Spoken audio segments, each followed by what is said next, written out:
Hello and welcome to skill Bangla. Jai Hind, সকলকে স্বাধীনতা দিবসের অনেক অনেক শুভেচ্ছা। আজকে লালকেল্লা থেকে পিএম মোদি জাতির উদ্দেশ্যে ভাষণের সময় দুটো খুব গুরুত্বপূর্ণ কথা বলেন। এক, ভারতবর্ষ শুরু করবে সমুদ্র মন্থন, আর দুই, ভারতবর্ষ মিশন সুদর্শন চক্র শুরু করছে নিজের প্রতিরক্ষায়। কি এই দুটো ব্যাপার ইন ডিটেল আমরা বুঝবো, কিন্তু তার আগে আমি একবার বলে নিই যে আজকের এই ভিডিওটা যতটা অ্যানালিসিস হবে তার থেকে অনেক বেশি তথ্য সমৃদ্ধ হবে, অর্থাৎ অ্যানালিসিস আজকের ভিডিওতে কম থাকবে।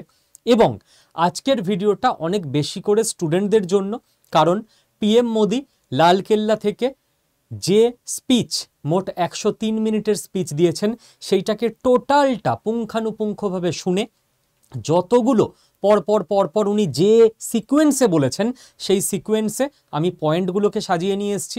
কারণ নেক্সট এক বছর যে কোনো পরীক্ষা হোক বা যে কোনো ক্ষেত্রে এই পয়েন্টগুলো কিন্তু খুব ইম্পর্টেন্ট হয়ে যায়। দেশবাসী বাকি প্রত্যেকের এই পয়েন্টগুলো অবশ্যই শোনা উচিত, কারণ এই পয়েন্টগুলো বিজেপির নেতা নরেন্দ্র মোদী বলেননি, ভারতবর্ষের আমাদের সবার প্রধানমন্ত্রী পিএম মোদী বলেছেন। তো ধরা হয়ে থাকে যে স্বাধীনতা দিবসের দিন প্রধানমন্ত্রী লালকেল্লা থেকে যে ভাষণ দেন জাতির উদ্দেশ্যে, তাতে দেশের বর্তমান অবস্থা, সরকারের বর্তমান থিঙ্কিং, সামনে ভবিষ্যতের কয়েক বছরে আন্তর্জাতিক রাজনীতি বা দেশের রূপরেখা কোন দিকে যেতে চলেছে তার একটা লেআউট জেনারেলি দিয়ে দেওয়া হয়। তাই কেবল ভারতীয় না, ভারতীয়রা যারা নয় তারাও, বিদেশিরাও কিন্তু এই স্পিচের দিকে তাকিয়ে থাকে এবং সেটাকে পুঙ্খানুপুঙ্খভাবে কাটাছেঁড়া করে। এবং আজকের স্পিচেও বিদেশের প্রতি খুব ক্লিয়ার বার্তা পিএম মোদি দিয়েছেন। তো প্রত্যেকটা জিনিস এবার পয়েন্ট বাই পয়েন্ট আমরা বুঝে নেব। আপনাদের একটু হ্যাফাজার্ড লাগতে পারে, মনে হতে পারে এক পয়েন্ট থেকে অন্য পয়েন্টে চলে যাচ্ছি, কিন্তু আমি আজকে পয়েন্টগুলো আমার মতো করে সাজাইনি। পিএম মোদি যে সিকোয়েন্সে বলেছেন আমি সেই সিকোয়েন্স ধরে এখানে সাজিয়ে নিয়েছি। তো প্রথম পিএম মোদি যেটা শুরু করেন, যে দিয়ে কথা, যে ভারতবর্ষ হর ঘর তিরঙ্গা, এই যে ক্যাম্পেন এবং অনুষ্ঠান নিজেরা করেছে, তাতে করে যে ভারতবর্ষের বিশালতা, বিবিধতা, একদম কাশ্মীর থেকে কন্যাকুমারী প্রত্যেকের মধ্যে কমননেস, যে আমরা ভারতীয়, এই দিন আমাদের প্রত্যেকের বাড়িতে তিরঙ্গা পতাকা উত্তোলিত হয়। এইটা সারা দেশের কাছে যেমন ইউনিটির বার্তা দেয়, তেমনি বিদেশের কাছেও একটা ভারতবর্ষের ঐক্যের বার্তা দেয়। তো হর ঘর তিরঙ্গার কথা বলে প্রধানমন্ত্রী মোদী ভাষণ শুরু করেন। প্রথমেই তারপর উনি বলেন যে যারা যারা স্বাধীনতার সময় থেকে স্বাধীনতা পরবর্তীকালে ভারতবর্ষের এই যে নেশনটা, এই নেশনের মধ্যে অনেকের রিলিজিয়ান আলাদা, অনেকের ভাষা আলাদা, অনেকের খাদ্য আলাদা, অনেকের পোশাক আলাদা, অনেকের কালচার আলাদা। তো এই সমস্ত রকম মানুষগুলোকে তো বাঁধতে হবে একসঙ্গে একটা ফিলিংয়ে, যেই ফিলিংটা হচ্ছে ভারতীয়ত্ব। তো এই নেশন বিল্ডিংয়ের কাজ যারা করেছেন তাদের প্রত্যেকের প্রতি প্রধানমন্ত্রী মোদী দেশের তরফ থেকে এবং ওনার ব্যক্তিগত কৃতজ্ঞতা প্রকাশ করেন। এবং তারপরে উনি চলে আসেন ডক্টর শ্যামাপ্রসাদ মুখার্জির কথায়। ডক্টর শ্যামাপ্রসাদ মুখার্জির সম্পর্কে আমি এই ভিডিওতে কথা বলবো না, ভিডিও অকারণে লম্বা হবে, দরকার পড়লে তার উপর একটা আলাদা ভিডিও করে দেওয়া যেতে পারে। মোটামুটি আমরা সকলে জানি যে পশ্চিমবঙ্গ, আমরা যেখানে এই মুহূর্তে রয়েছি, এটাকে দিয়ে দেওয়া হয়েছিল দিয়ে দেওয়া হচ্ছিল পূর্ব পাকিস্তানের মধ্যে। শ্যামাপ্রসাদ মুখার্জি এবং তার সঙ্গে আরও বেশ কিছু নেতা মারাত্মক রকম আন্দোলন করে দাবি করে মোটামুটি বেঙ্গলের অনেকটা পার্ট, যেটা এখন পশ্চিমবঙ্গ, সেটাকে পূর্ব পাকিস্তান থেকে ছিনিয়ে নিয়ে এসে ইন্ডিয়ার মধ্যে রেখে দেন। না হলে আমরা এখন পূর্ব পাকিস্তান এবং তার পরবর্তীকালে বাংলাদেশের অন্তর্গত হয়ে যেতাম। তো ডক্টর শ্যামাপ্রসাদ মুখার্জির 125তম জন্মজয়ন্তী উদযাপিত হচ্ছে সারা দেশে এবং সারা বছর ধরে এটা হবে, এটা তিনি জানান। এবং সঙ্গে সঙ্গে এটাও বলেন যে আমাদের দেশ যখন স্বাধীন হয়, কাশ্মীর আমাদের দেশের মধ্যে তারপর জয়েন করে, কিন্তু কাশ্মীরের আলাদা পতাকা ছিল, আলাদা প্রাইম মিনিস্টার ছিল, mark my word, chief minister নয়, কাশ্মীরের কিন্তু আলাদা প্রধানমন্ত্রী ছিল এবং কাশ্মীরের আলাদা সংবিধান ছিল। তো শ্যামাপ্রসাদ মুখার্জির নেতৃত্বেই মূলত তখন আন্দোলন শুরু হয়েছিল যে এক দেশ মে দো বিধান, দো প্রধান, দো নিশান, নেহি চলেগা, যে একটা দেশে দুটো সংবিধান, দুজন প্রাইম মিনিস্টার, দুটো পতাকা চলবে না। এবং প্রধানমন্ত্রী মোদী বলেন যে ভারতবর্ষ যে সংসদে 370 ধারার যেটা পাশ করানো হয়েছে, 370 অবলুপ্তি করা হয়েছে কাশ্মীরের। এই রিফর্ম এর মধ্যে দিয়ে ডক্টর শ্যামাপ্রসাদ মুখার্জির সেই দিনের আন্দোলন তা সম্পূর্ণতা পেয়েছে এবং তার প্রতি আমরা শ্রদ্ধা জানাতে পেরেছি। কাশ্মীর এখন ভারতের পুরোপুরি পার্ট। কাশ্মীরে আলাদা প্রাইম মিনিস্টার নেই, আলাদা আর পতাকা নেই এবং আলাদা আর সংবিধান নেই। আচ্ছা, নেক্সট প্রাইম মিনিস্টার মোদি চলে যান যারা প্রাকৃতিক দুর্যোগে প্রাণ হারিয়েছেন এবং ক্ষয়ক্ষতি হয়েছে। আমরা দেখেছি কয়েকদিন আগেই যে আমাদের পার্বত্য অঞ্চলে উত্তরাখণ্ডে বিশাল ক্ষয়ক্ষতি হয়ে গেছে, তাদের প্রতি সহমর্মিতা প্রকাশ করেন, দুঃখ প্রকাশ করেন। এবং তারপরই পিএম মোদি চলে আসেন অপারেশন সিঁদুরের প্রসঙ্গে। অপারেশন সিঁদুরে ভারতীয় সেনার সাফল্য এবং প্রথমবার পাকিস্তানের ভিতরে থাকা জঙ্গি ঘাঁটি ভারত গুঁড়িয়ে দেয়, এই কথা উনি গর্বের সঙ্গে উল্লেখ করেন। কারণ এর আগে যখন উড়ি সার্জিক্যাল স্ট্রাইক হয়েছিল বা এই ধরনের কিছু ছোট ছোট ইন্ডিয়ার তরফ থেকে রিটালিয়েশন হয়েছিল, সেটা কিন্তু ছিল পিওকেতে, পাক অকুপাইড কাশ্মীরে, যেটা অ্যাকচুয়ালি আমাদেরই জায়গা, যেটা পাকিস্তান অকুপাই করে রেখেছে এখন, যেটা লিগালি পাকিস্তানের জায়গা নয়। কিন্তু এবারে যে অপারেশন সিঁদুরে জবাবটা দেওয়া হয়েছে সেটা একেবারে পাকিস্তানের লিগাল জায়গা, পাকিস্তানের দেশের অনেকটা ভিতরে, সেখানে মিসাইল ছুঁড়ে মারা হয়েছে। তো এই কথা উল্লেখ করেন পিএম মোদি। তারপরে পিএম মোদি যেটা বলেন যে নিউক্লিয়ার ব্ল্যাকমেল, ধমকি, আমরা পরমাণু হামলা করে দেবো, এটা আর ভারতবর্ষ মানবে না। এই কথাটা খুব ইম্পর্টেন্ট, কারণ সারা পৃথিবী ইন্টারন্যাশনাল রিলেশনসের দিক থেকে এই কথাটাকে প্রচণ্ড ইম্পর্টেন্স দিয়ে প্রত্যেক দেশ নোট করছেই আজকে ফর শিওর। যে ইন্ডিয়া স্বাধীনতা দিবসে লালকেল্লা থেকে প্রধানমন্ত্রী সারা দেশকেও আবারও জানিয়ে দিলেন যে নিউক্লিয়ার ব্ল্যাকমেল আমাদের করলে আমরা আর পিছু হটব না। ইন্ডিয়ার স্ট্যান্ড পয়েন্ট এটা। একই সঙ্গে পিএম মোদি আবারও বলেন যে ব্লাড অ্যান্ড ওয়াটার, রক্ত এবং জল একসঙ্গে বইতে পারে না, তো সিন্ধুর জল আমরা ছাড়ব না। সিন্ধু জল চুক্তিতে পাকিস্তানকে আমরা বেশি জল দিতাম, পাকিস্তানের কৃষকরা লাভবান হতেন, আমাদের কৃষকরা প্রবলেমে থাকতেন, আমাদের দেশের মাটি খরা থাকতো। তো আমরা করব না সেই পুরনো চুক্তি আবার রিনিউ, সেই জন্য পাকিস্তানকে এখন জল দেওয়া হবে না, সেই জল আমাদের কৃষকরা ইউজ করবে। আবারও এটা পাকিস্তানের প্রতি একটা লাউড মেসেজ যে আমরা আমাদের স্ট্যান্ড পয়েন্টে এখনো দাঁড়িয়ে আছি, কোনো চাপের ফলেই আমরা সিন্ধু চুক্তি রিনিউ করব না। এবার পিএম মোদি চলে আসেন মূলত বিকশিত ভারতের ব্যাপারে। বাংলায় করলে দাঁড়ায় বিকশিত ভারত। মানে আমরা এখন আছি ডেভেলপিং নেশন, মানে আমাদের উন্নতি বা ডেভেলপমেন্ট হচ্ছে, কিন্তু আমরা পুরোপুরি ডেভেলপড বা বিকশিত দেশ নই। পিএম মোদি বেশ কিছু বছর থেকেই বলে আসছেন যে 2047 আমরা সারা দেশের জন্য টার্গেট ইয়ার রাখলাম, যেটা আমাদের স্বাধীনতার 100 বছর, যে 2047-এর মধ্যে ইন্ডিয়া ডেভেলপড নেশন হবে, অর্থাৎ আমেরিকা ইউরোপের সঙ্গে ইন্ডিয়াকে এক আসনে বসানো হবে, lifestyle, infrastructure, health, education, technology সব কিছুর দিক থেকে প্যারামিটারে। তো বিকশিত ভারতের প্রসঙ্গে পিএম মোদি প্রথম বলেন যে দেশকে বিকশিত বা বিকশিত বাংলায় করতে গেলে আগে আত্মনির্ভর হতে হবে। আমরা যদি অন্য দেশের ওপর নির্ভরশীল থাকি যে ওই দেশ আমাদের এটা দেবে ওটা দিয়ে চালাবো, ওই দেশ আমাদের ওটা দেবে ওটা কিনে আনবো, তাহলে আমরা কোনোদিন বিকশিত হতে পারবো না। কারণ সবসময় মনে ভয় কাজ করবে, এ বাবা এই দেশের এগেনস্টে যাব, ওরা যদি এটা দেওয়া বন্ধ করে দেয় তখন আমরা কি করব। যদি আমরা আত্মনির্ভর হয়ে যাই, যে সব কিছু আমরা নিজেরা বানাই, তখন আমরা ভয় মুক্ত হয়ে কাজ করতে পারবো। যেটা পিএম মোদি অপারেশন সিঁদুরের সঙ্গে আবার কানেক্ট করে বলেন যে অপারেশন সিঁদুরে ইউজ করা বেশিরভাগ অস্ত্র মেড ইন ইন্ডিয়া ছিল।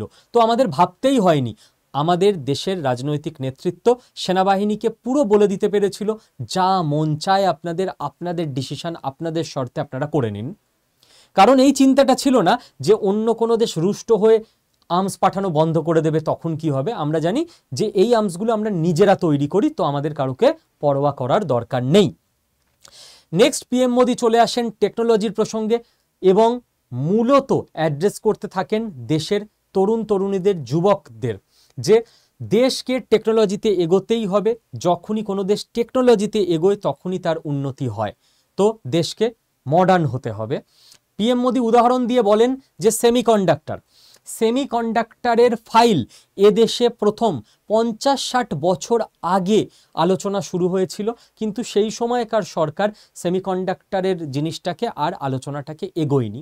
তার ফলে কি হয়েছে, যখন সেমিকন্ডাক্টর টেকনোলজি এখন চিপ ছাড়া কিছু চলবে না, সব জায়গায় চিপ, আপনার ফোন থেকে ল্যাপটপ সব জায়গায়, ইভি থেকে শুরু করে এসির ব্যাটারি পর্যন্ত, এসির রিমোট পর্যন্ত।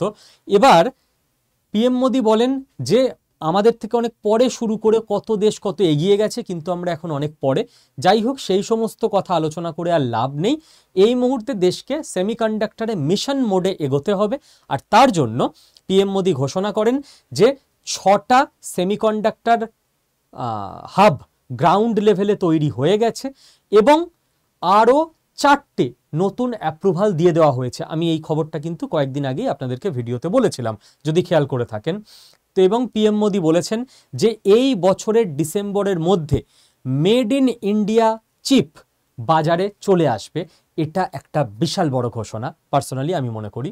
এরপর পিএম মোদি এনার্জি সেগমেন্টের কথা বলেন যে আমাদের কোটি কোটি টাকা খরচ হয় বিদেশ থেকে পেট্রোল ডিজেল এই সমস্ত কিছু কিনে আনতে, সেই টাকাটা আমরা রাখতে পারলে, আমি গতকালের ভিডিওতেই বলছিলাম এই কথাটা, এটাই পিএম মোদি আজকে বলেছেন দেশের উদ্দেশ্যে, যে আমরা কত রিসার্চে ওই টাকাটা ইনভেস্ট করতে পারি, কত ডেভেলপমেন্ট হতে পারে। তার জন্য উনি বলেছেন যে সোলার এনার্জি আমরা মারাত্মকভাবে বাড়াচ্ছি, হাইড্রোজেন প্রজেক্ট, গ্রিন হাইড্রোজেন আমরা মারাত্মকভাবে বাড়াচ্ছি, এবং নিউক্লিয়ার এনার্জি, পারমাণবিক শুধু বোম হয় তা না, পরমাণু শক্তি থেকে ইলেকট্রিকও তৈরি হয়, সেটাও আমরা মারাত্মকভাবে এগিয়ে নিয়ে যাচ্ছি, যাতে করে এগুলো একে তো রিনিউয়েবল এনার্জি, প্রকৃতির ভালো হবে, দ্বিতীয়ত ইন্ডিয়াকে অন্য দেশ থেকে কিনে এনে টাকা খরচ করতে হবে না। নেক্সট পিএম মোদি বলেন সমুদ্র মন্থনের কথা। সমুদ্র মন্থন প্রজেক্ট ইন্ডিয়া স্টার্ট করবে। সমুদ্র মন্থন কি? আমাদের দেশে আরব বা অন্য দেশের মতো ওই রকম খনিজ তেল পাওয়া যায় না যেটা দিয়ে আমরা রাতারাতি বড়লোক হয়ে যেতে পারবো, নিজেদের এনার্জির চাহিদা মিটিয়ে নিতে পারবো। কিন্তু ইন্ডিয়ার একটা যথেষ্ট বড় সমুদ্র এলাকা আছে ইন্ডিয়ার বাউন্ডারি বরাবর, যেখানে যে কোনো রকম ইকোনমিক অ্যাক্টিভিটি ইন্ডিয়া করতে পারে এবং ওখান থেকে যা বেরোবে সেটা ইন্ডিয়া নিতে পারে। এটা আন্তর্জাতিকভাবে স্বীকৃত, কারণ ইন্ডিয়ার একটা বিশাল বড় উপকূল আছে। তো নতুন প্রচুর টাকা ইনভেস্ট করা হচ্ছে সমুদ্র মন্থন প্রজেক্টের আন্ডারে, এটা আমার অত্যন্ত ভালো লেগেছে। বিশেষ করে এই প্রজেক্টে সমুদ্রের মধ্যে কোথায় প্রাকৃতিক গ্যাস, পেট্রোলিয়াম ইত্যাদি ইত্যাদি রয়েছে, সেইগুলোকে সায়েন্টিস্টরা, টেকনোলজিস্টরা খুঁজে দেখবে, অনুসন্ধান করবে, এবং যদি কোনো জায়গা থেকে কমার্শিয়ালি ভায়াবেল, আপনারা জানেন কমার্শিয়ালি ভায়াবেল কি, আমি আসামের ভিডিওতে বলেছিলাম আপনাদের, পাওয়া যায় গ্যাস বা তেল, তাহলে ওখান থেকে ইন্ডিয়ার ভাগ্য ঘুরে যেতে পারে। নেক্সট একই রকমভাবে পিএম মোদি বলেছেন ক্রিটিক্যাল মিনারেল খোঁজার জন্যেও কাজ চলবে, কারণ ক্রিটিক্যাল মিনারেলও একই রকমভাবে প্রয়োজনীয়, মানে আপনার ইউরেনিয়াম থেকে শুরু করে অন্য যে কোনো ক্রিটিক্যাল মিনারেল, সেগুলো দেশের প্রচুর শিল্পে কাজে লাগবে এবং এক্সপোর্ট করলে টাকাই টাকা। নেক্সট পিএম মোদি চলে যান স্পেস স্টেশনের কথায়। একটা জিনিস ভালো লাগলো যে ভারতবর্ষের প্রধানমন্ত্রী তিনি ভারতবাসীকে অ্যাড্রেস করছেন টেকনোলজি, সেমিকন্ডাক্টর, এনার্জি, সমুদ্র মন্থন, critical mineral, space station, jet engine, আধুনিক সমস্ত চিন্তাভাবনা নিয়ে যে আমাদের এগোতে হবে, পিছিয়ে থাকলে চলবে না। এটা পুরো দেশের একটা টোন, একটা ভাইব সেট করে দেওয়া যে আমাদের এই ডাইরেকশনে যেতে হবে। স্পেস স্টেশনের কথা পিএম মোদি বলেন যে ইন্ডিয়া নিজস্ব স্পেস স্টেশন বানানোর কাজ শুরু করে দিয়েছে এবং স্পেসে ইন্ডিয়ার নিজস্ব স্পেস স্টেশন হবে মহাকাশে। জেট ইঞ্জিনের কথা পিএম মোদি বলেন যে আমরা কতদিন বিদেশের জেট ইঞ্জিন নিয়ে এসে আমাদের ফাইটার জেট বানাবো, আমাদের নিজস্ব জেট ইঞ্জিন হওয়া দরকার। আত্মনির্ভর ভারতের কথা আবারও এবং মেক ইন ইন্ডিয়ার কথা আবারও পিএম মোদি জেট ইঞ্জিন দিয়ে বলেন। তবেই আমরা, এই যে আমিও কয়েকটা ভিডিওতে আপনাদের বলছিলাম যে আমাদের কি মনে হয় ইন্ডিয়া কেন অ্যাটাক করে দিচ্ছে না ফুল ফোর্সে পাকিস্তানের ওপর, আচ্ছা আমাদের যে ফাইটার জেটগুলো আছে, এবার বিদেশ যদি বলে তোমাদের আর কোনো জেট ইঞ্জিন দেব না, আমরা কি করব? আমরা তো তার জন্য বোকার মতো যুদ্ধ করে লাভ নেই, আগে নিজেকে আত্মনির্ভর হতে হয় যে জেট ইঞ্জিন আমরা নিজেরাই বানাতে পারি। দিবি না, দিতে হবে না, আরও 10টা বানাবো, আরও 10টা অ্যাটাক করব, তখন অ্যাটাক করার জন্য দেশ রেডি হয়। কারণ ফেসবুকে অ্যাটাক চলে না, অ্যাটাক করতে গেলে এই ক্যালকুলেশনগুলো লাগে। পিএম মোদি এরপর বলেন এআই থেকে সাইবার সিকিউরিটির কথা, এবং আমি আপনাদের আশ্বস্ত করছি খুব দ্রুত আমরা আপনাদের প্রত্যেকের জন্য এআই ট্রেনিং এবং সাইবার সিকিউরিটি অনলাইন ট্রেনিংয়ের ব্যবস্থা করে দেব। ওকে, আমাদের আলোচনা চলছিলই, হঠাৎ দেখলাম পিএম মোদিও আজকে তার ভাষণে বলছেন। এরপর প্রধানমন্ত্রী বলেন, যেটা গতকালই আমরা আলোচনা করেছি, যে ইন্ডিয়ার নিজস্ব সোশ্যাল মিডিয়া প্ল্যাটফর্ম কবে হবে, কেন হচ্ছে না, এবং দেশের ইয়াং ট্যালেন্টদের, নিউ জেনারেশনকে এগিয়ে আসতে বলেন যে ইন্ডিয়ার নিজস্ব প্ল্যাটফর্ম বানাতে শুরু করে দাও তোমরা। পিএম মোদি বলেন ফার্টিলাইজারের কথা। ফার্টিলাইজার নিয়ে আমরা গতকালই আলোচনা করেছি যে চীন থেকে ইউরিয়া আসছে, যে আমাদের নিজস্ব দেশে কেন ফার্টিলাইজার তৈরি করে উঠতে আমরা পারবো না, কেন আমাদের চীন থেকে আনতে হবে। আবারও আত্মনির্ভর ভারতের কথা বলেন। এরপর তিনি চলে যান উইমেন সেলফ হেল্প গ্রুপের কথায়, যে মহিলাদের যে ছোট ছোট গ্রামে সেলফ হেল্প গ্রুপগুলো তৈরি করা হয়েছিল বেশ কিছু বছর আগে, তারা অসাধারণ কাজ করছে। এবং একটা উদাহরণ দিয়ে উনি বলেন যে কিছুদিন আগে মন কি বাত অনুষ্ঠানে পিএম মোদি বলেছিলেন যে আমরা আমাদের দেশের বাচ্চাদের খেলনাও নিজেরা বানাই না, চীন থেকে আমদানি করে আনি। এবং উনি অত্যন্ত গর্বের সঙ্গে বলেন যে এখন ওমেন সেলফ হেল্প গ্রুপের দ্বারা বানানো খেলনা সারা পৃথিবীতে এক্সপোর্ট করা হচ্ছে ইন্ডিয়া থেকে। আমরা নিজেদের খেলনা নিজেরা ইউজ করছে নিজেদের বাচ্চারা, এবং সারা পৃথিবীর বাচ্চারা ইন্ডিয়ার খেলনা দিয়ে এখন খেলছে। ইন্ডিয়ার একটা বড় টাকা আসছে খেলনা রপ্তানি থেকে। একই সঙ্গে উনি বলেন যে ম্যানুফ্যাকচারিং করতে যাদের ইচ্ছে আছে সেই সমস্ত যুবক যুবতীদের এগিয়ে আসা উচিত, কারখানা গড়া উচিত। এবং এর জন্য যদি গভর্নমেন্টের কোনো পলিসি চেঞ্জ করতে লাগে যে এটা হলে ভালো হয়, এই সাপোর্টটা দরকার, তাহলে গভর্নমেন্ট সেই অ্যাডভাইস শুনতে রাজি। যদি দেশের মানুষ গভর্নমেন্টকে কোনো উপদেশ দেয়, কোনো সাজেশন দেয়, গভর্নমেন্ট সেই অনুযায়ী কাজ করবে। এবং পিএম মোদি একটা কথা বলেন, দাম কম দম জাদা। জাদা মানে হিন্দিতে বেশি। তো উনি বলেন যে আমাদের দেশকে এমন জিনিস তৈরি করতে হবে যার মূল মন্ত্র হচ্ছে দাম কম দম জাদা। দাম হতে হবে চীনের থেকেও কম, তবে সারা পৃথিবীর লোকে কিনে নেবে। আর দম হতে হবে জাদা, যেন চায়না মাল মানে কদিন চলবে গ্যারান্টি নেই। আমাদের জিনিসের যদি দম বেশি হয়, যে গ্যারান্টি আছে জিনিস খারাপ হবে না, এবং দাম কম হয়, এই লেভেলে যদি আমরা আমাদের রিসার্চকে আর প্রোডাকশনকে পৌঁছে দিতে পারি, সারা পৃথিবী ভারতই ভারত। এরপর পিএম মোদি বলেন যে ভারতকে স্বাধীন যখন করা হচ্ছিল, স্বাধীনতা সংগ্রাম, তখন প্রচুর মানুষ নিজের সারাটা জীবন দিয়ে দিয়েছেন স্বতন্ত্র ভারত করবেন এই লক্ষ্যে। স্বতন্ত্র ভারত হয়েছে, এখন এই জেনারেশনকে নিজের জীবন উৎসর্গ করতে হবে সমৃদ্ধ ভারত করার জন্য। তাহলে 140 কোটি মানুষ চেষ্টা করলে সমৃদ্ধ ভারতও হবে, 2047-এর মধ্যেই হবে। এরপর পিএম মোদি চলে আসেন যারা ইনফ্লুয়েন্সার, তাদেরকে বলেন আমিও খুব ছোট্ট একজন ইনফ্লুয়েন্সার বাংলা ভাষার, তো আমি অবশ্যই দেশের জন্য এই কাজ সবসময় চেষ্টা করে যাব, আগেও করেছি, ভবিষ্যতেও করব। পিএম মোদি সমস্ত ইনফ্লুয়েন্সারদের বলেন যে ভোকাল ফর লোকালের জন্য সরব হতে, যে দেশে তৈরি জিনিস ইউজ করতে, এবং সেটা বাধ্য হয়ে নয়, আমাদের দেশে তৈরি জিনিস এতটাই যেন বেটার হয়, আমরা যেন দেশে তৈরি জিনিস ইউজ করি, সেটা নিয়ে গর্ব অনুভব করি, এবং অন্য দেশও বাধ্য হয় আমাদের দেশে তৈরি জিনিস ইউজ করতে। উনি স্বদেশি কথা বলেন, যে সমস্ত দোকানে লেখা থাকা উচিত যে আমরা স্বদেশি দ্রব্য রাখি। এরপর পিএম মোদি চলে আসেন যে ইনকাম ট্যাক্স রিফর্ম থেকে শুরু করে পলিসি রিফর্ম যা যা সরকার করছে, যা কিছু পুরনো মান্ধাতার আমলের আইন কানুন ছিল, যেখানে রেড ট্যাপিজম ছিল, অর্থাৎ একটা কাজ করতে গেলে হাজারটা বাধা, হাজারবার অ্যাপ্রুভালের দরকার হয়, সেগুলোকে সব কিছু ইজি করে দেওয়া হচ্ছে, অনলাইন করে দেওয়া হচ্ছে, যাতে দ্রুত কাজ হয় ভারতবর্ষে। এরপর প্রধানমন্ত্রী বলেন যে এবারের ডাবল দিওয়ালির গিফট হবে। কি এই ডাবল দিওয়ালির গিফট? না, দিওয়ালির আগে মানে আমাদের কালী পুজোর আগে বাঙালিদের জিএসটি প্রচুর জিনিসের ওপর থেকে কমে যাবে। জিএসটি কমে যাবে মানেই প্রচুর জিনিস সস্তা হয়ে যাবে, কম দামে জিনিসপত্র সাধারণ মানুষ, আমি আপনি, আমরা কিনতে পারবো। তো এটা এখনো হয়নি, বলেছেন কালী পুজোর আগে হয়ে যাবে, দেখা যাক কখন কি হবে, তখন তো আমরা অবশ্যই এটা নিয়ে আলোচনা করব। এরপর প্রধানমন্ত্রী বলেন যে আমরা থার্ড লার্জেস্ট ইকোনমি হয়ে যাব খুব তাড়াতাড়ি, আর তার জন্য স্কিল ডেভেলপমেন্টে জোর দিতে হবে আমাদেরকে। আর সেই উদ্দেশ্যে স্কিল বাংলা চ্যানেলও কিন্তু শুরু হয়েছে, এবং এই কয়েক মাসের মধ্যে স্কিল বাংলা চ্যানেলের প্রচুর অডিয়েন্সকে আমরা ডিজিটাল মার্কেটিং স্কিলে তৈরি করেছি, গ্রাফিক্স ডিজাইন স্কিলে স্কিল্ড করেছি, স্টক মার্কেট ইনভেস্টিং স্কিলে স্কিল্ড করেছি, আমরা ওয়েব কন্টেন্ট রাইটিংয়ে স্কিল্ড করেছি, আমরা বিপিও ডেটা এন্ট্রিতে স্কিল্ড করেছি। এছাড়াও আমরা এথিক্যাল হ্যাকিং শিখিয়েছি আপনাদের অনেককে, যারা আমাদের অনলাইন ট্রেনিং প্রোগ্রামগুলোয় যুক্ত হয়েছেন। এছাড়াও আরও মেশিন লার্নিং থেকে এআই পর্যন্ত বেশ কিছু যুগোপযোগী দরকারি স্কিল অনলাইন ট্রেনিং আমরা লঞ্চ করতে চলেছি খুব তাড়াতাড়ি। তো পিএম মোদি দেশকে যে ডাইরেকশানে এগিয়ে নিয়ে যেতে চাইছেন সেই ডাইরেকশানে স্কিল বাংলা সামান্য একটু অবদান কিন্তু রাখছে। আর একটা ঘোষণা হয়েছে, সেটা হচ্ছে নতুন প্রাইভেট চাকরিতে কোনো যুবক বা যুবতী জয়েন করলে তার যদি ওটা প্রথম চাকরি হয় তাকে এককালীন 15,000 টাকা দেওয়া হবে সরকারের তরফ থেকে। এটা আমার ব্যক্তিগতভাবে খুব ভালো লেগেছে।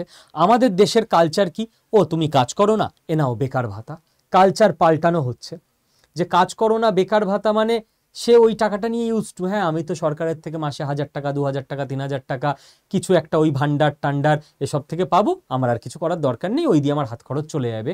এই প্রথমবার দেশের যুবকদের বলছে যে করে হোক কাজ খোঁজো, প্রাইভেটে জয়েন করো, তোমাকে সঙ্গে সঙ্গে সরকার থেকে পুরস্কার হিসেবে 15,000 টাকা দেওয়া হবে। এবং এটা খুব জরুরি হয়, যারা প্রাইভেটে কেরিয়ার তৈরি করে তারা জানে কেন জরুরি হয়। কারণ একজন যে ফ্রেশার, যে প্রথম চাকরিতে জয়েন করছে, তাকে না কলকাতার মার্কেটে 12,000 টাকা মতো মাইনে দেওয়া হয়, গুড়গাঁও দিল্লি ফিল্লিতে 20-25 দেওয়া হয়, যে একদম ফ্রেশার কিছু জানে না জয়েন করছে, নর্মাল গ্র্যাজুয়েট। এবার ওই সময় না তার খুব সমস্যা হয়। আর কোনো ফ্রেশার জেনারেলি 80% ক্ষেত্রে 6 মাসের বেশি ওই কোম্পানিতে থাকে না। সেও জয়েন করেছে, সে জানে যে আমাকে এক্সপেরিয়েন্স করতে হবে, কাজ শিখতে হবে কর্পোরেটে, ব্যাস 6 মাস এখানে থাকলে আমি কাজ শিখে যাব, আমার কর্পোরেট লাইনে চেনা পরিচয় হয়ে যাবে, এরপর আমি একের পর এক বড় বড় কোম্পানিতে অ্যাপ্লাই করব, এবার নেক্সটেই আমার স্যালারি হয়ে যাবে 22, 25, 30 মতো, তারপর আমার কেরিয়ার উঠতে থাকবে। এই 6টা মাস এই 15,000 টাকাটা যদি এই স্যালারির সঙ্গে অ্যাড হয় তো ওই বাচ্চা ছেলেটার বা মেয়েটার অনেক উপকার হবে। কারণ কর্পোরেটে প্রথম 6 মাস খুব সমস্যার হয়, তাকে ইন্টার্নশিপে রেখে দেয়, মাইনে দেয় না ভালো, কারণ সেও দেখছে আমি বাধ্য, আমার এখান থেকে এক্সপিরিয়েন্স হবে, চেনা পরিচিতি হবে, তবে আমি এরপর ভালো মাইনেতে যেতে পারবো। তো সেই সময় এই সাপোর্টটা দেওয়া, এটা খুব ভালো একটা কাজ হয়েছে। পিএম মোদি নারী শক্তির জয়গান করেন, যে ভারতবর্ষের নারীরা সমস্ত ফিল্ডে এগিয়ে যাচ্ছে, এমন কোনো ফিল্ড নেই যেখানে নারী শক্তির জয়গান হচ্ছে না। এরপর উনি বলেন যে মাছ, চাল, গম, সবজি এই সমস্ত কিছু উৎপাদনে সারা পৃথিবীর মধ্যে ভারত এখন 2য় স্থান অধিকার করে নিয়েছে, এবং এই পয়েন্টটা সারা পৃথিবী খুব ভালো করে বারবার রিপিট করে করে দেখবে। ডোনাল্ড ট্রাম্প ট্রান্সলেট করে দেখতে শুরু করে দিয়েছেন ইংলিশে, আমার দৃঢ় বিশ্বাস। এরপর উনি ট্রাম্পের নাম না করে বলে দেন যে আমার দেশের কৃষক যারা চাল, গম, সবজি উৎপাদন করছে, আমার দেশের জেলে, মৎস্যজীবী সম্প্রদায়, আমার দেশের পশুপালক যারা গরু পোষেন, খাটাল আছে ইত্যাদি। অর্থাৎ মনে করে দেখুন আমেরিকা কি চায়, আমাদের দেশে ওদের মাছ, সবজি এবং দুধ ঢোকাতে, যেটা নিয়ে ভারতবর্ষ বিরোধিতা করে যাচ্ছে। পিএম মোদি পরিষ্কার বলেন, কোনো শক্তি যদি আমার দেশের কৃষক, ধীবর এবং পশুপালকদের সমস্যা হয়ে দাঁড়াতে চেষ্টা করে, আমি সেই শক্তির সামনে পাঁচিল হিসেবে দাঁড়িয়ে থাকব। নাম না করে আমেরিকার উদ্দেশ্যে আবারও কড়া বার্তা, যে তোমাদের এন্ট্রি দেব না, আমার দেশের মানুষের জীবন জীবিকা শেষ করতে দেব না আমরা। এরপর পিএম মোদি আবারও অসাধারণ দুটো কথা বলেন, আমার খুব ভালো লেগেছে, যে স্পোর্টস, ভারতবর্ষে স্কুল লেভেল থেকে অলিম্পিক লেভেল পর্যন্ত স্পোর্টস ইকোসিস্টেম তৈরি করতে হবে, বাট এটা হয়নি। এটা যদি হয়ে যেত তাহলে আমার আরও ভালো লাগতো। কারণ বাচ্চারা এখন অনেক সবাই পাল্টে গেছে, আমাদের সময় তো এরকম হয়ে গেছিল আস্তে আস্তে যে বিকেলে বাচ্চাদের খেলতে দিচ্ছে না, বাবা মা কোচিংয়ে দিয়ে দিচ্ছে, ভাবছে হেভি হবে।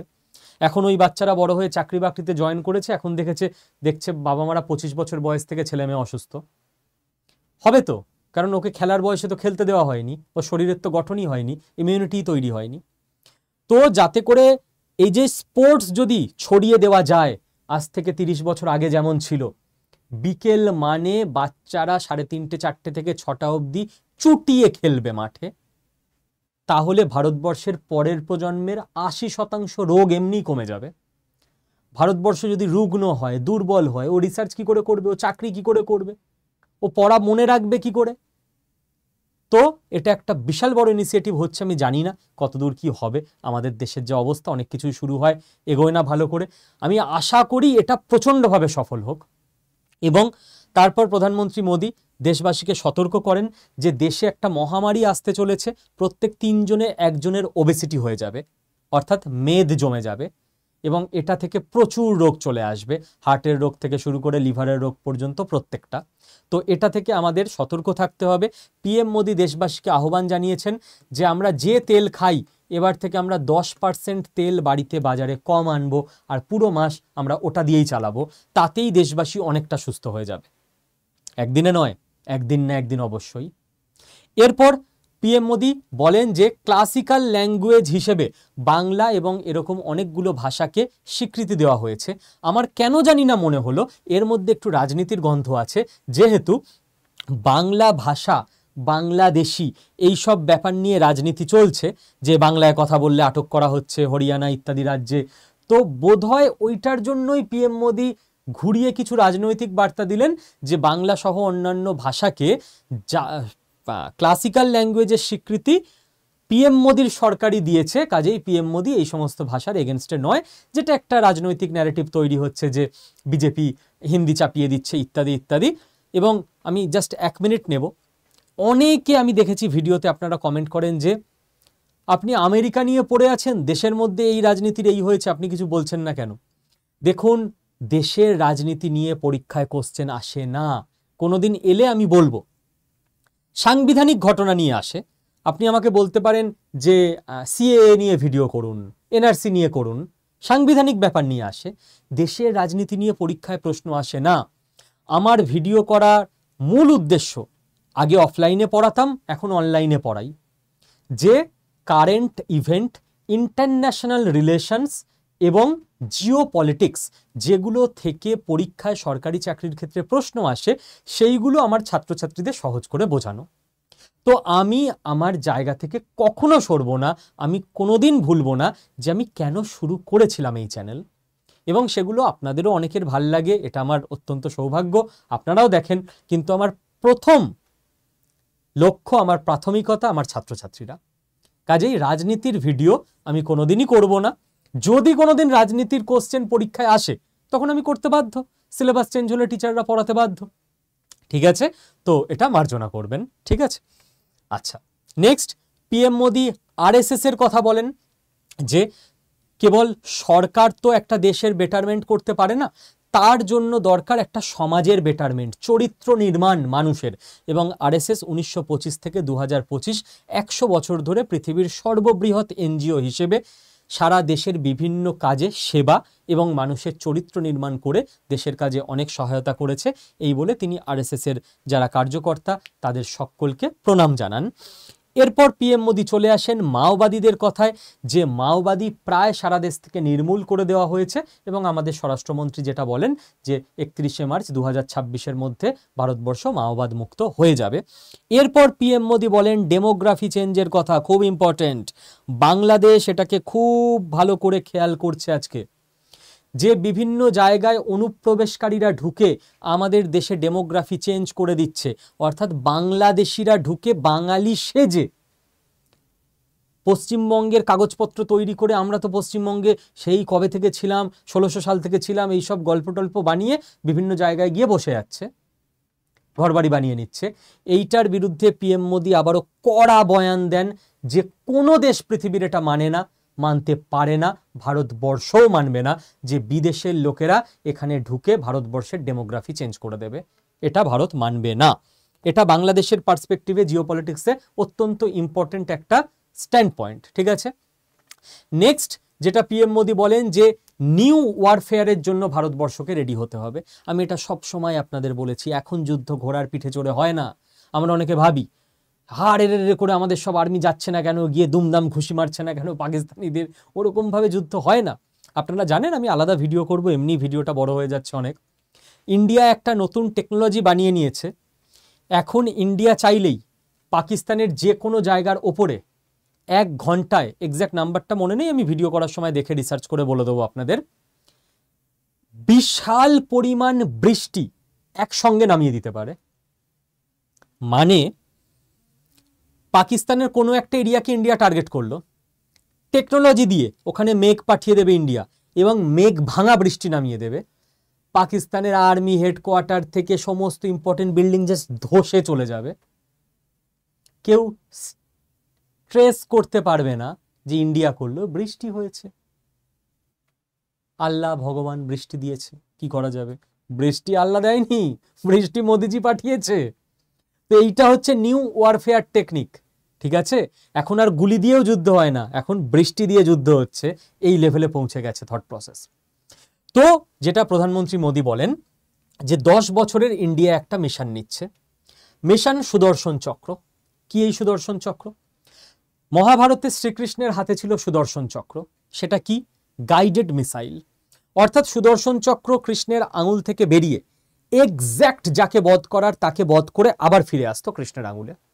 এই টেকনোলজি ইউজ করে ভারতবর্ষ চাইছে যে স্পেসিফিক অ্যাটাক হবে, ওখানে মারবো মানে ওখানেই মারবো। সেকেন্ড, মিশন সুদর্শন চক্রে এমন একটা প্ল্যাটফর্ম তৈরি করা হবে যেখানে যা কিছু দিয়েই অ্যাটাক করা হোক না কেন ইন্ডিয়াকে, ইন্ডিয়া আকাশেই ধ্বংস করে দেবে সেই মিসাইল, যেমন ইসরায়েলের আয়রন ডোম। এবং থার্ড, একই সঙ্গে অটোমেটিক ফায়ার ব্যাক হয়ে যাবে, মানে ইন্ডিয়ার দিকে 500 মিসাইল ছুড়ল পাকিস্তান, 500টা আকাশেই ধ্বংস হয়ে গিয়ে পাকিস্তানের দিকে অটোমেটিক 1000টা চলে যাবে, কারোকে কিছু সুইচ প্রেস করতে হবে না। এবং সারা পৃথিবীকে বলা থাকবে যে আমাদের ভাই কিছু করার নেই, সুদর্শন চক্র অ্যাক্টিভ আছে, মিসাইল ছুড়লে আমরা ঠেকাতেও পারবো না, এমনিই চলে যাবে, মরে যাবে, তখন কাঁদুনি গিয়ে লাভ নেই। তখন আমাদের প্রধানমন্ত্রী যেই থাকুক, যে দলেরই থাকুক, সে গিয়ে বলবে সরি আমরা কি করব, আমরা তো জানতাম না, আমাদের তো সুইচ নেই। ওর দিকে মিসাইল ছুড়লেই ও পাল্টা ছুড়ে দেয়, সরি সরি, অনেক লোক মারা গেছে না, কি আর করবো বলুন, আর ভবিষ্যতে ছুড়বেন না। তো এই টেকনোলজির ওপর ডিপেন্ড করে, এবং পিএম মোদি যেটা বললেন যে ভারতবর্ষের সমস্ত ইম্পর্টেন্ট জায়গা, জনবহুল এলাকা, ইম্পর্টেন্ট বিল্ডিং, আর্মি এরিয়া, উপাসনা স্থল, মন্দির, মসজিদ, চার্চ, এরকম সমস্ত সেন্সিটিভ জায়গায় সুদর্শন চক্রর কভার হয়ে যাবে 2035-এর মধ্যে। তো মোটামুটি পিএম মোদির 103 মিনিটের স্পিচ শুনে পয়েন্ট বাই পয়েন্ট আকারে সাজিয়ে আমি আপনাদের সকলের জন্য পুরোটা বলে দিলাম। এবার আজকের মতো এইটুকুই থাকলো। পরের ভিডিও নিয়ে হয়তো আগামীকাল আমি ছুটিতে থাকবো, শরীরটা ভালো না, আগামী পরশু রবিবার আবার ভিডিও আসবে নেক্সট। Thank you. ততক্ষণ স্কিল বাংলা চ্যানেলে প্রত্যেকে অ্যাক্টিভ থাকবেন, নতুনরা সাবস্ক্রাইব করে নেবেন পারলে। জয় হিন্দ।